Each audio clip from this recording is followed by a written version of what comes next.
तो ये भी हुआ है, तुर्की भारत के साथ वार करेगा, ये भी हुआ है।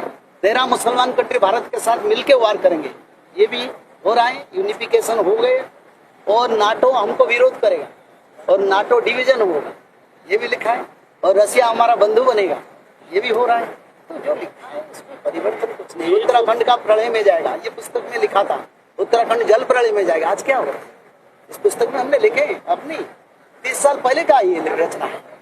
आज ये 30 साल पहले लिख दिया नहीं, हम शास्त्र का अनुध्यान करके रचना। देखिए, जो भागवत हम पढ़े ना, कभी वेद व्यास रचना, फिर मुनि ऋषियों ने उसको दोबारा रचना किया, इससे दोबारा रचना होता है।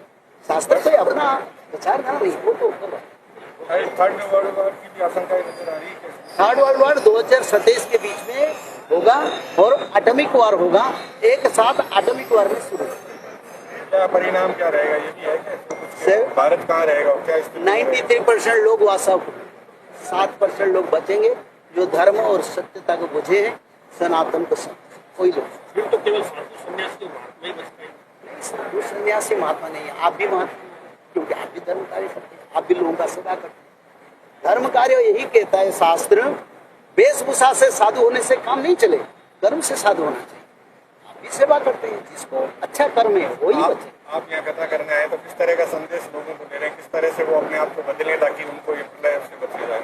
मैं तो यही कहना चाहता हूँ, अब समय कम है, 2032 में सत्ययुग आएगा। कल की संहार लीला शुरू हो गया है। 64 प्रकार का बीमारी धरती पर आगमन कर रहा है। तृतीय विश्व युद्ध पाकिस्तान के साथ फिर होगा और पाकिस्तान की तरफ से और छाया युद्ध कुछ होगा, उसका बाद वार होगा, ये लिखा है शास्त्र में। तो इसीलिए उससे मुक्ति के लिए त्रिकाल संध्या, भागवत पठन और माधव नाम भजन करने से हम रक्षा पा सकते हैं। शाकाहारी भोजन, सत्य सूच दया दान पालन करने से मानव सभ्यता का बड़ा सुखदायक समय आएगा। सनातन धर्म का जो आधार है, इस आधार में भविष्य शास्त्र का उड़ीसा में जगन्नाथ संस्कृति में नित्य पंच शाखाओं ने उसका रचना है।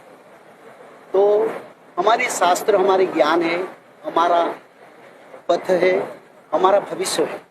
तो शास्त्र में जो लिखा है ना, वो सब हुआ है, होता है। जैसे राम अवतार के बारे में रामायण में प्रभु राम के अवतार से पहले रचना था, हुआ है। कृष्ण भगवान आने से पहले भगवान ब्रह्मदेव को भगवान महाविष्णु भागवत सुनाए थे। कृष्ण भगवान अवतार लेंगे, वो भी होता है, वो भी हुआ है। इस समय कल के अवतार के बारे में भागवत महापुराण में भी लिखा है।